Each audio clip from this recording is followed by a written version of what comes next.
오늘 말씀 에바다 제목 에바다입니다. 마가복음 7장 31절부터 37절. 오늘 본문은 이렇게 시작을 합니다. 예수께서 다시 두로 지방에서 다시 나왔어 그랬죠. 우리 두로와 시돈 지방에 있었던 사건이 뭐였죠? 스로보니게 여인을 고쳐주셨던, 그 딸을 고쳐주셨던 사건이었잖아요. 그렇죠? 개들에게 던짐이 마땅치 않다 그랬더니 올소이다마는 개들도 주인의 상에 떨어지는 부스러기를 먹나이다. 이 사건이 있고 난 다음에 다시 여기 보니까 두로 지방에서 나와 시돈을 지나고 데가볼리 지방을 통과하여 갈릴리에 이르셨다. 그렇게 이야기를 합니다. 예수님은 계속 유대 경내를 들어가지 않고 계속 갈릴리를 중심으로 두로와 시돈, 이방인 지역만 계속 예수님이 다니고 계셨어요. 목적이 뭐냐면 하나님 나라의 복음을 전하는 것이 예수님의 목적이었죠. 자, 그런데 오늘 성경에 보니까 이렇게 이야기를 합니다. 아무도 모르게 비공개로 예수님이 다니셨다는 거예요. 오히려 복음은 소문이 나고 사람들에게 알려져야 되는데 예수님이 지금 비공개로 다니셨다. 왜 그러냐면 유대인들이 계속 예수님에게 와서 서기관과 바리새인들이 예수님을 계속 공략하고 예수님의 복음을 전하는 것을 방해하니까 예수님이 몰래 지금 사람들 앞에 알리지 않고 다니셨던 거예요. 그럼에도 불구하고 계속 이들이 서기관과 바리새인들이 예수님의 복음 전하는 곳에 계속 따라다니면서 도전을 하고 있습니다. 바리새인과 서기관들은 앞에서 계속 말씀을 드렸습니다. 이 바리새인과 서기관들은 어떤 사람들입니까? 조상의 전통, 하나님의 말씀을 그들의 전통보다 우위에 두고 믿어야 되는데 그들은 어떻습니까? 말씀보다는 전통을 우위에 뒀어요. 장로들이 지금까지 지켜왔던 조상 대대로 내려왔던 전통을 말씀보다 더 중요하게 여겼던 사람들이 서기관과 바리새인들이에요. 그래서 장로들은 그리고 서기관들은 어떻게 생각했냐면 이 전통을 지키는 것을 가지고 하나님 앞에 거룩한 자와 거룩하지 않은 자를 구분했어요. 할례 받은 자와 할례 받지 않은 자들을 구분했어요. 그리고 유대인들과 이방인을 구분했어요. 철저하게 이것을 기준으로 해서 청결한 자 그리고 청결하지 않은 자 이렇게 구분을 했어요. 장로들의 유전을 지킨 사람은 청결한 자, 그 유대인, 그리고 깨끗한 사람, 그리고 할례 받은 사람, 이게 자기들의 부류였어요. 그 밖에 나와 있는 사람들은 이방인들이죠. 할례 받지 못한 사람들, 그 다음에 더러운 자들이에요. 유대인들이 이방인을 바라보는 관점은 어떤 것이었냐면 이방인들은 지옥불에 던져 넣어서 지옥불을 밝히는, 지옥불을 뜨겁게 하는 불쏘시개다 이렇게 생각했어요. 그래서 이방인들은 절대로 구원을 받을 수 없는 존재예요. 이렇게 생각하고 있었고 예수님이 계속 그래서 유대인 지방을 지나서 이방인 지역을 두루 다니셨던 거죠. 자, 이때 한 사건이 일어납니다. 우리 본문 32절 말씀을 한번 같이 보겠습니다. 같이요. 시작.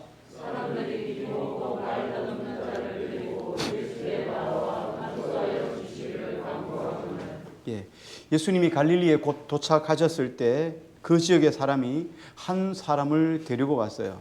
오늘 성경이 보니까 뭐라고 말씀하고 있냐면 귀먹고 말 더듬는 사람이라고 이야기를 합니다. 대체적으로 참 신기한 게 이 잘 듣지 못하면 말하는 것도 어눌해지죠. 듣는 것하고 말하는 것 연결되어 있어요. 말을 잘 듣지 못하면 말하는 것도 잘 하지 못하죠. 자, 이런 사람을 예수님께 데려와서 안수하고 고쳐주시기를 원하셨어요. 자, 그런데 예수님이 이렇게 하셨죠. 이 사람을 따로 무리 가운데서 따로 데려가셨다. 그렇게 이야기를 했어요. 여기 보니까 우리 33절 말씀을 같이 한번 볼까요? 같이요. 시작. 예수께서 그 사람을 따로 데리고 무리를 떠나사 손가락을 그의 양귀에 넣고 침을 대서 그에게 손을 대시며. 예, 그 사람을 따로 데리고 무리를 떠나셨다. 이 말은 예수님께서 많은 사람이 있는 곳에서 공개적으로 지금 이 일을 하고 싶지 않은 거죠. 그래서 따로 한적한 곳에 가서 비공개적으로 이 일을 하신 것이에요. 자, 그런데 오늘 본문 속에 보면 예수님이 이 귀먹고 말 어눌한 사람을 고치는 방식이 상당히 독특한 방식을 사용했어요. 보니까 손가락을 그의 양 귀에다 집어넣었어요. 양귀에 놓고 그 다음에 침을 딱 뱉어가지고 그의 혀에다가 손을 댔어요. 참 신기하죠. 한 번도 지금까지 이런 일이 없었어요. 이렇게 예수님이 뭐 침 뱉고 혀에다가 침을 만져가지고 이렇게 넣는 게 한 번도 없었어요. 예수님이 왜 이렇게 하셨는지 이해가 할 수 없어요. 자, 오늘 이 이야기를 보면 우리 앞에서 있었던 예수님의 사건들을 조금 생각해 보면 돼요. 예수님이 한 백부장이 예수님께 나와서 이렇게 이야기를 했어요. 예수님, 내 종이, 집에 있는 종이 지금 큰 병에 들려서 거의 죽게 됐습니다. 내 병을 좀 고쳐주십시오. 그랬더니 예수님이, 백부장이 이방인 백부장, 로마의 백부장인데 백부장이 자기 종을 생각해서 종의 병을 고쳐달라, 이것도 상당히 독특한 거예요. 그렇죠. 자기 가족도 아니고 종이니까. 그런데 자기 종을 위해서 자기가 직접 나와서 내 종이 병들었으니까 좀 고쳐주십시오, 이렇게 말씀을 했어요. 그것도 독특해. 그래서 예수님이 가자, 집으로 가면 고쳐주겠다 그랬더니 이렇게 말하는 거예요. 아닙니다, 예수님. 내 밑에 수하에 많은 사람들이 있어요.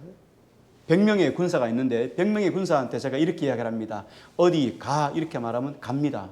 어디 와 이렇게 하면 옵니다. 가라면 가고 오라면 오라고 하는 것처럼 예수님도 말씀만 하시면은 능히 이 종이 고침 받을 수 있겠습니다, 이렇게 말씀하셨어요. 예수님이 놀랐어요. 이스라엘 가운데 이런 믿음을 나는 한 번도 본 적이 없다. 그러면서 가라, 내 종이 나음 받았다. 집에 가보는 게 병이 깨끗하게 났어요. 종이 깨끗하게 병이 나았다는 거예요. 자, 말씀만으로도 예수님은 고칠 수 있어요. 그렇죠?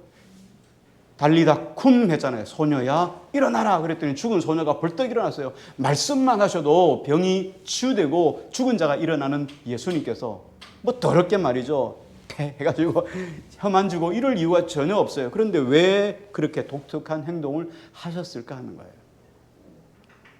당연히 예수님은 어떤 병이든지 다 고치셔요.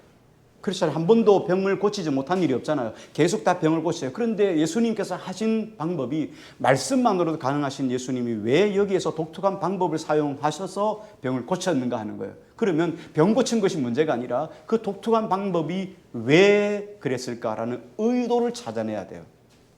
어차피 병은 예수님은 다 고치셔요. 성경에 나오는 거 다 고치셨어요. 그런데 왜 예수님이 굳이 침을 뱉어서 손에다 귀에 손을 대고 이렇게 하셨을까 하는 내용이에요. 예수님의 이런 행동은 상당히 유대인들에 대한 어떤 의미에서는 항의예요. 항의. 유대인들에 대한 반항이에요. 유대인들에 대한 항변이었어요. 유대인들은 어떻습니까? 환자에 대해서 불쌍히 여기는 마음을 가질 수 있어요. 유대인들이라고 마음이 없는 건 아니죠. 근데 유대인들도 똑같이 환자에 대해서 불쌍하다, 저 사람 누가 고쳤으면 좋겠다라는 마음은 먹을 수 있어요. 그러나 절대로 유대인들은 이방인들을 만지지도 않아요. 왜? 만지면 어떻게 하니까요? 부정해지니까요. 그러니까 절대로 손을 대는 데를 없고 그 사람과 무슨 밥도 같이 안 먹어요. 그래서 이방인들하고는 절대로 밥을 같이 먹지 않아요. 상을 같이 하지 않아요. 그래서 항상 유대인들은 따로 밥을 먹습니다. 이건 오래된 전통이에요. 여러분 잘 아시는 것처럼 요셉 이야기 창세기 강해에도 보면 요셉이 어떻게 합니까? 식사를 차려놓을 때 종들을 따로 먹잖아요. 따로 먹어요. 히브리 민족들이 가지고 있는 특성이에요. 그래서 절대로 이방인들하고는 같이 식사를 하지 않습니다. 자, 그런데 오늘 본문 속에 보면 예수님 이 유대인들이 가지고 있는 의식은 절대로 이렇게 손을 대지 않는 거예요. 손 대면 그들은 절대로 이렇게 부정해지니까요. 그런데 예수님께서는 오늘 본문 속에 보니까 굳이 손을 대시고 침도 뱉고 직접 접촉했다는 거예요. 만졌다는 거예요. 여러분, 예수님이 어떤 분이십니까? 예수님은 죄인된 우리를 구원하시기 위해서 하나님의 보좌, 곧 하늘 보좌를 버리시고 이 땅에 오셨어요. 사람의 모습으로 오셨어요. 하나님이 사람의 모습으로 오셨어요. 이게 신학적인 용어로 강하라고 이야기합니다. 강하. 예수님이 사람이 되셨다. 하나님이 사람을 구원하기 위해서 사람의 모습으로 오셨다. 요즘 반려견, 반려묘 이렇게 해가지고 개가 죽어도 슬퍼하고 장례도 지내고 장사도 지내주고 또 그거 뭐죠? 그 뼈 이렇게 납골당도 하고 3일장도 하고 또 감사헌금도 하고 그렇게 반려견을 사랑하시는 분들이 많으셔요. 그렇다고 여러분이 반려견을 위해서 여러분이 반려견이 되시겠습니까? 개의 모양을 입고 개를 구원하기 위해서 여러분이 개가 되시겠습니까? 근데 하나님이 친히 우리를 사랑하셔서 하나님이 사람이 되어주셨다는 거예요. 뿐만 아니라 이 땅에 오셔서 우리를 구원하시기 위해서 십자가로 나가셔서 친히 십자가에 못 박혀 죽어주셨어요. 하나님의 아들인 예수 그리스도 이 땅에 오셔서 우리를 위하여 구원하기 위해서 십자가 앞으로 지금 나가는 과정인 거예요. 그렇기 때문에 예수님의 그 십자가의 사랑은 모든 사람들을 구원해야 되는 사랑이에요. 그런데 모든 사람을 구원해야 될 사랑인데 유대인만 구원하고 유대인만을 위해서 십자가에 못 박혀 죽는다면 나머지 모든 사람들은 의미가 없게 되는 거예요. 그래서 예수님께서는 친히 이방인들에게까지 복음을 증거하고 그들을 살리시고 그들을 구원하기 위해서 친히 직접 만져주신 거죠. 예수님은 하늘을 우러러 탄식하는 가운데 이 환자에게 이렇게 명령을 했습니다. 34절 말씀 같이 읽습니다. 시작.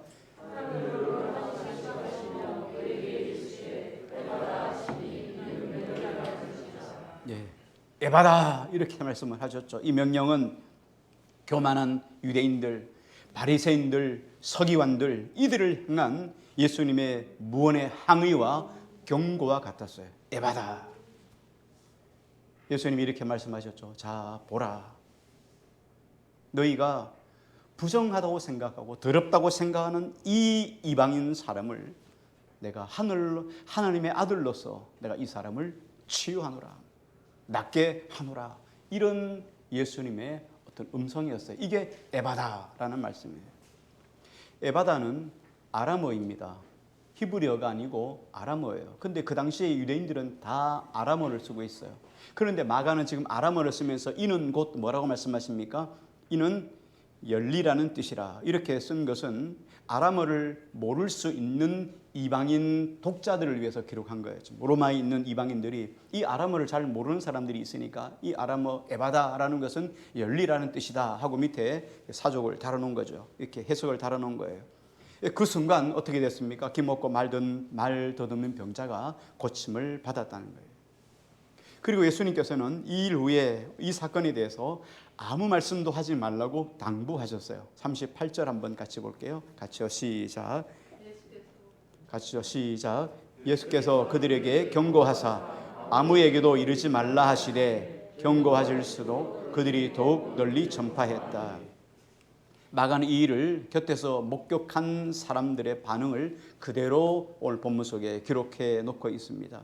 이 일을 목격한 사람들이 이구동성으로 이렇게 이야기를 했어요. 예수님의 그 병 고치는 그 장면, 에바다 하시는 그 장면을 마가는 이렇게 기록하고 있습니다. 37절 말씀 같이 볼까요? 시작.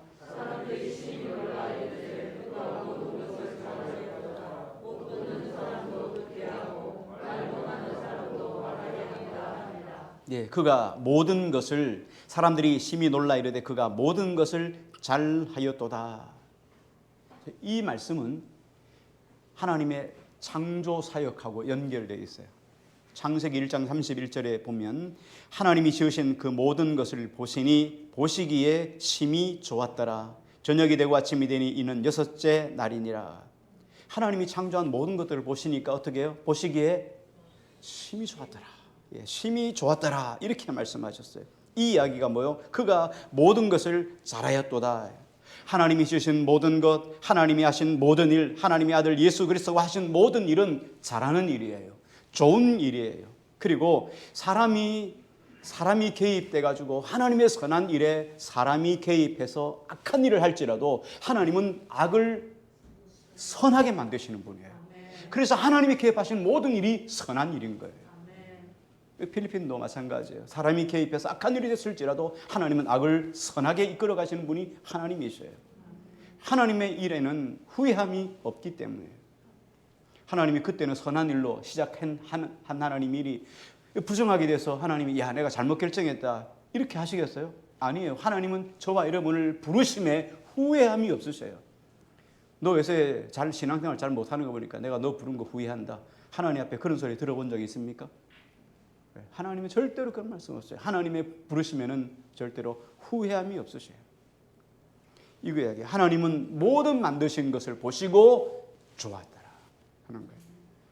예수님의 병고치신 일은 모든 것을 다 잘하시는 하나님과 연결되어 있다는 거죠. 이사야 35장 5절 6절을 보면 이렇게 말씀하십니다. 그때에 맹인의 눈이 밝을 것이며 못 듣는 사람의 귀가 열릴 것이며 그때에 저는 자는 사슴같이 뛸 것이며 말 못하는 자의 혀는 노래하리니 이는 광야에서 물이 솟겠고 사막에서 시내가 흐를 것임이라. 기머거리와 벙어리를 치유하시는 구약의 예언을 메시아의 아들, 메시아인 예수 그리스도와 지금 연결해 놓고 있는 거예요. 구약 성경이 이미 어떻게 못 듣는 사람의 귀가 열릴 것이라. 누가 오면요? 메시아가 오시면. 이 사역을 지금 연결해서 하시는 거예요. 근데 바리새인들이 이 구약의 말씀을 다 잃어버렸어요. 구약의 말씀을 듣지 않는 거예요. 구약의 말씀을 메시아와 연결 안 하는 거예요. 왜? 뭐 때문에요? 장로들의 유전을 더 높이 보다 보니까. 말씀 위에 두니까 이거 아무것도 아닌 거예요. 메시아를 보고도 깨닫지 못했다는 거예요. 마가는 이 치유 이야기를 예수님이 하나님의 아들이신 메시아로 약속한 바로 그분이다. 그래서 그분이 어떠냐? 귀먹은 자를 다시 듣게 하고, 그렇죠? 말 못하는 자의 혀가 그가 다시 노래하게 하는 분, 그분이 바로 메시아인데 이분을 보라는 거예요. 지금 에바다 하니까 그 사람이 귀도 듣기도 하고 말도 하지 않느냐는 거예요. 이게 바로 그분 메시아이다 하는 것을 지금 설명하고 있는 거예요. 메시아로서 지금 마가가 이렇게 설명해 주고 있는 거죠. 예수님은 7장 앞부분에서 지금 어떻습니까? 유대인들에게 거절당했잖아요. 당신의 제자들이 지금 손도 씻지 않고 먹고 마시고 있다는 거예요. 부정한 자다는 거예요. 당신도 부정하다. 그들의 악을 지금 방조하고 있다 하고 예수님을 거절하지 않았습니까? 그래서 예수님은 그 거절을 피해서 이방인 지역으로 들어가셨습니다. 이로써 예수님의 메시아 사역은 위축되고 좌절되는 것처럼 보이지만 오히려 이방인 지역에 있음을 통해서 더 많이 왕성하게 퍼졌다는 거예요. 사람들에게 이렇게 말씀하셨죠. 야, 예수께서 그들에게 경고하사 아무에게도 이르지 말라 하시되 경고하실수록 그들이 더욱 널리 전파했다. 유대인들은 지금 예수님 하신 일을 못하게 말리고 있고, 그리고 예수님은 감추고 있는데 이방인 지역에서 하는데 더 널리 퍼졌다는 거예요. 더 예수님의 복음이 확장되었다. 이렇게 말씀을 하고 있습니다. 마가는 예수님의 사역, 이 이방인들로부터 더 이방인 가운데 더 성공적으로 전파됐다는 것을 오늘 성경이 기록하고 있습니다. 하나님의 사역은 하나님이 하시는 거예요. 사람이 아무리 막으려고 애쓰고 방해해도 하나님의 말씀은 더 흥황해지는 거죠. 여러분이 잘 아시는 것처럼 누가복음 19장에 보면 예수님이 예루살렘에 입성하는 종료주일이라 말하는 예수님이 예루살렘에 입성하는 장면이 나옵니다. 많은 사람들이 종려나무 가지를 꺾어다가 예수님 발 앞에 가지를 놓고 나서 그들이 웃옷을 벗어서 던지며 외치며 소리를 칩니다. 호산나 주의 이름으로 오신 이여 찬송하려다 하고 예수님을 환영해요. 그랬더니 바리새인들이 뭐라 말합니까? 예수님을 향해서 저들의 소리를 좀 잠잠하게 해주십시오. 예루살렘에 들어가는 것까지는 다 좋은데 저들의 소리를 잠잠하게 해주십시오. 호산나 주의 이름으로 오신 이여. 이 말이 뭐예요? 호산나 이분이 바로 메시아이시다. 우리들의 예수 그리스도시다. 하나님의 아들이시다 라고는 선포예요. 그 말 좀 잠잠하게 해달라 이렇게 말씀을 하죠. 그때 예수님이 그들을 향해서 뭐라고 말씀하십니까? 대답하여 이르시되 내가 너희에게 말하노니 만일 이 사람이 침묵하면 돌들이 소리를 지르리다. 유대인이 예수님의 메시아 되심과 하나님의 아들 되심을 증언하지 않는다면 돌들이 명하여서 이분이 메시아다, 이분이 하나님의 아들이라고 돌이 소리쳐 외칠 것이란 뜻이에요. 이번에도 마찬가지로 우리 이번 주간에 우리 성경 큐티 뭐였죠? 본문이? 잘하고 계시죠? 에스더서 하고 있습니다. 에스더서에 보면 에스더가 왕후 와스디를 폐위시키고 에스더가 왕후가 되죠. 유대인인데 왕후가 되었어요. 그런데 그 일을 다 뒤에서 주선해 준 게 모르드게예요. 그런데 하만이라는 사람이 총리가 되면서 유대인들을 말살하려고 합니다. 불임절이라고 하는데 정월 1월 13일에 유대인들을 다 민족을 멸하려고 하는 말살 정책을 하는 거예요. 1월 13일 얼마 남지 않았어요. 그래서 모르드게가 이 이야기를 에스더에게 일러주죠. 에스더에게 이렇게 이야기를 합니다. 너는 왕에게 나아가서 우리 민족의 고통, 이제 우리 민족이 죽는 이 일을 왕에게 잘 이야기를 해서 우리의 민족의 구원을 좀 구원받을 수 있도록 해달라. 그랬더니 에스더가 이렇게 말합니다. 내가 왕에게 부름받지 못한 지 벌써 한 달이 다 돼갔는데 30일이 넘었어요. 그러니까 내가 왕 앞에 나갈 수 없습니다. 왕이 부르지 않는데 나가면 죽는 거예요. 그 당시에는 왕이 뭡니까? 이렇게 몰래 와서 왕을 죽일 수 있거든요. 그래서 생명 위태로우기 때문에 왕이 부르지 않는 사람은 절대 왕 옆에 다가올 수 없어요.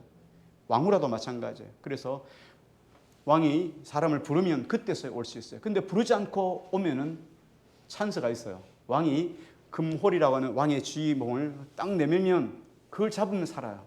만약에 내밀지 않으면 죽는 거예요.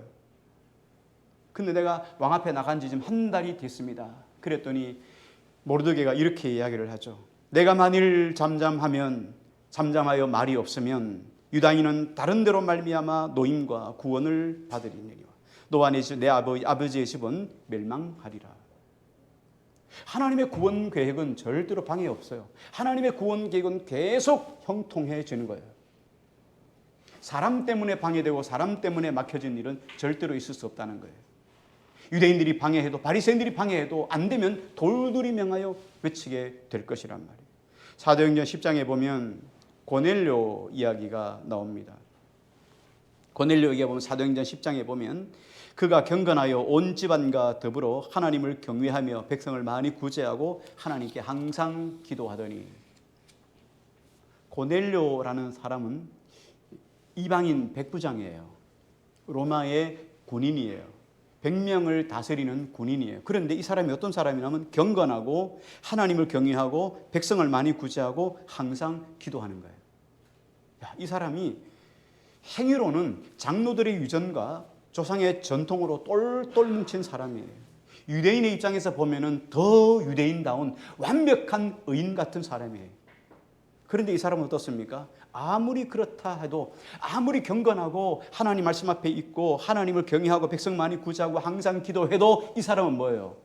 지옥 불쓰시개예요. 왜? 태생이 이방인이니까. 유대인의 입장에서 바라보면 이 사람은 절대로 지옥 불쏘시개에 불과한 사람이 이방인이에요. 구원받지 못하는 거예요. 그런데 하나님이 그를 본보기로 삼으셨어요.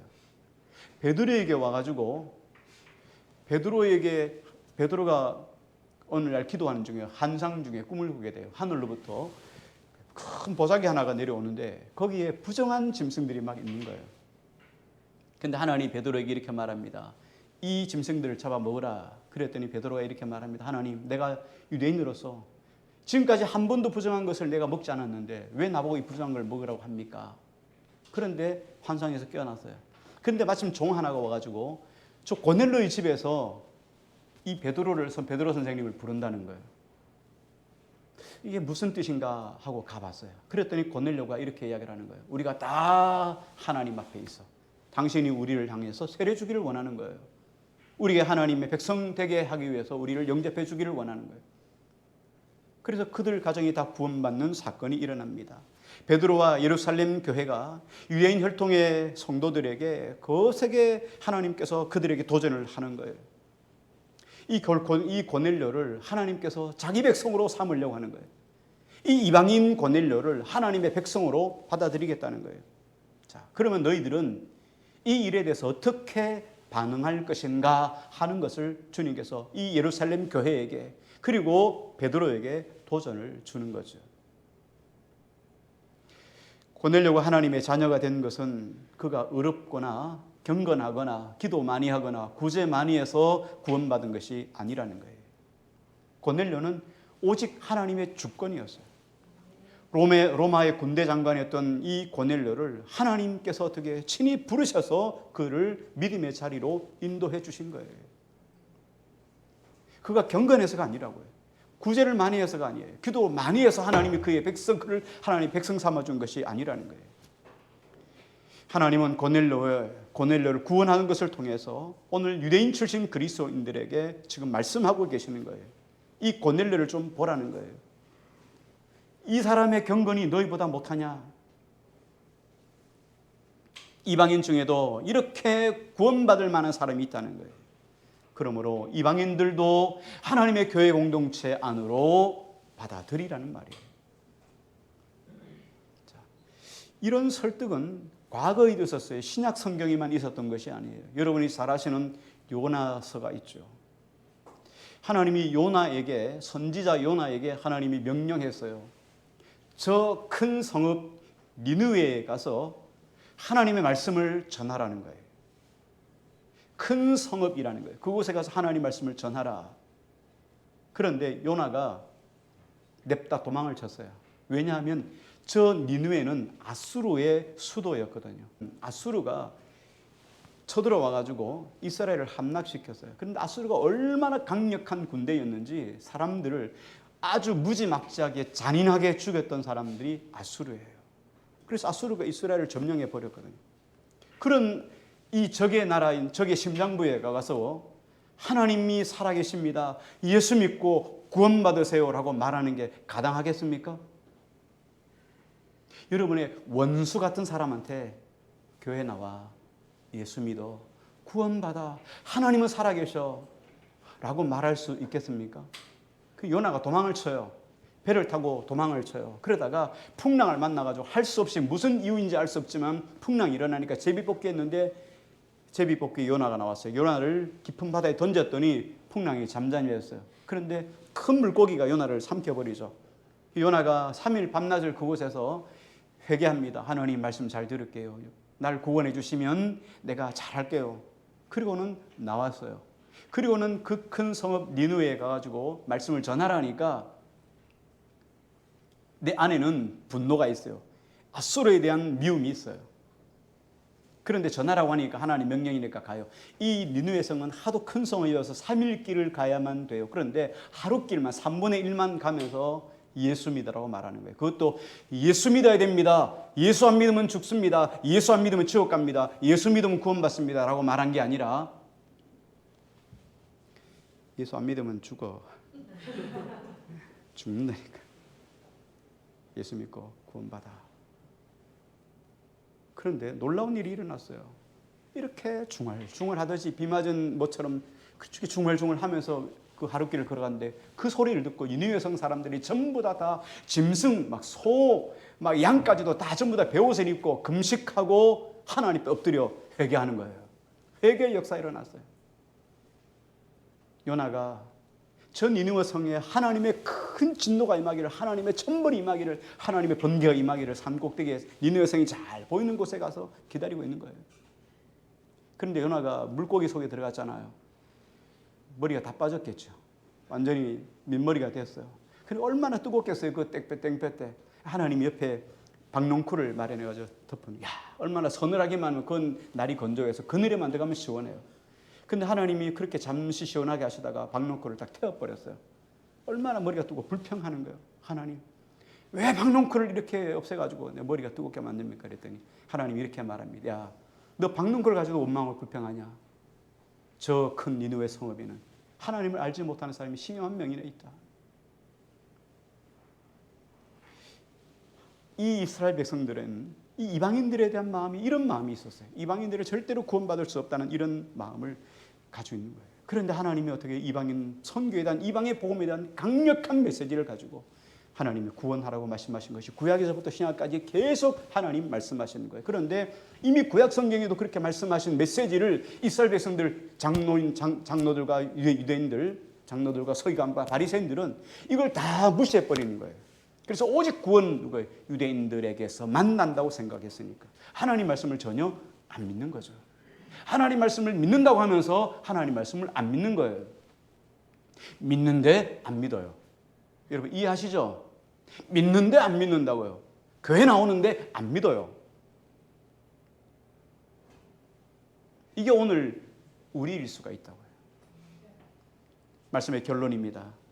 본문에서는 하나님께서 하나님의 의도를 명확하게 우리에게 보여주십니다. 예수님께서는 서기관과 바리새인들이 조상의 전통에 의지하여 하나님의 피조물을 깨끗한 것, 더러운 것, 이방인, 유대인 이렇게 구분하는 것을 하나님이 부당하다고 선포하는 거예요. 아니다, 잘못됐다라고 말씀하시는 거예요. 예수님은 하나님의 의도를 거절하는 유대인들을 그들을 향해서 보란 듯이 행동을 하신 거예요. 그래서 예수님이 손을 귀에다 놓고 침을 뱉고 다시 그 손으로 그 사람의 입을 만진 거예요. 혀를 만진 거예요. 유대인들이 더럽다고 말하는 이 이방인들의 지역에 가셔서 그들의 비정함을 한탄하시면서 친히 만지시고 치유해 주시고 고쳐 주셨어요. 그러므로 예수님께서 두로와 시돈에 가셔서 일하신 것은 이방인조차도 사랑하시고 구원하시려고 하는 하나님의 끝까신 의도를 우리에게 낱낱이 다 보여주시는, 그리고 일깨워 주시는 장면이에요. 하나님의 생각과 우리의 생각은 너무나 차이가 납니다. 우리는 하나님을 우리의 가치관, 내가 생각하는 가치관에 가두어 두려고 합니다. 하나님도 이런 생각을 하셔야 돼요. 내 생각이 이러니까 하나님 생각도 이렇게 하셔야 돼요 라고 우리는 생각을 하는 거예요. 그러나 그 크신 하나님을 우리의 생각 속에 가두어서는 안 됩니다. 이건 불신앙이에요. 우리가 하나님 안에 가두어져야 돼요. 우리가 하나님의 뜻 안에 들어가야 돼요.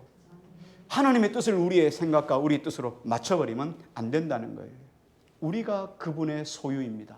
하나님이 우리의 소유가 아니라는 거예요. 우리가 하나님의 소유이므로 하나님의 뜻이 무엇이고 하나님의 생각이 무엇인지를 우리가 헤아려 깨닫고 아시고 행동하셔야 됩니다. 그래야 그 안에서 자유함을 누릴 수 있어요. 그 안에서 참된 숨을 쉬고 안식을 맛볼 수 있다는 거예요.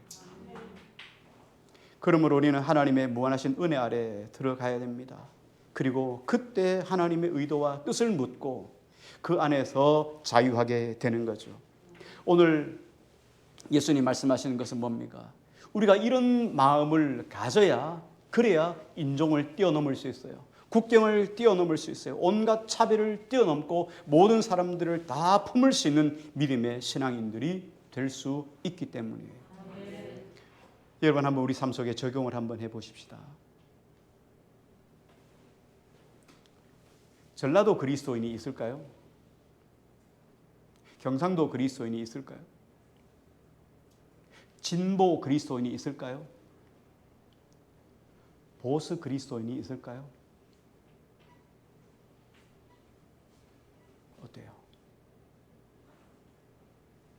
하나님을 믿는다고 하면서 나는 진보 그리스도인이다. 하나님을 믿는다고 하면서 나는 보수 그리스도인이다. 하나님 믿는다고 하면서 저는 경상도 그리스도인이다. 하나님 믿는다고 하면서 나는 전라도 그리스도인이다. 여러분, 있을 수 있겠습니까? 하나님을 믿는다고 하면서 아시아 그리스도인이다. 하나님을 믿는다고 하면서 나는 백색 그리스도인이다 라고 말할 수 있겠냐는 거예요. 하나님께서 우리에게 던주신 메시지가 바로 이거예요. 지금 유대인들의 이야기만 아니라 오늘 너희는 그렇게 생각하지 않고 있냐는 거예요. 하나님이 차별하지 않는 것을 우리 스스로 차별하는 거예요. 좀 배웠다고 차별하고, 좀 가지고 있다고 차별하고, 힘이 있다고 차별하고, 얼굴과 모양이 다르다고 차별하고, 장애가 있다 없다로 차별하고. 하나님의 사랑은 모든 사람을 아울러 품을 수 있는 사랑이라고 말합니다. 그리고 그 주님을 우리 심령에 모시고 있을 때야 비로소 우리는 사람들에 대해서 바른 인식을 가지고 바로 볼 수 있게 되는 거예요. 그래서야 하나님께서 원하시는 그런 그리스도인으로 온전히 세워지게 되는 거죠. 아무쪼록 살아갈 동안에 바른 그리스도인의 모습, 주님이 원하시는 이런 주님의 거룩한 의도를 붙잡고 온전한 그리스도인으로 살아감으로 주님께서 원하시는 세계를 품는 예수 그리스도의 죽으심이 온 세상 땅끝까지 전하는 오늘 이 일에 앞장서 나가는 저와 여러분 되시기를 주 이름으로 축원합니다.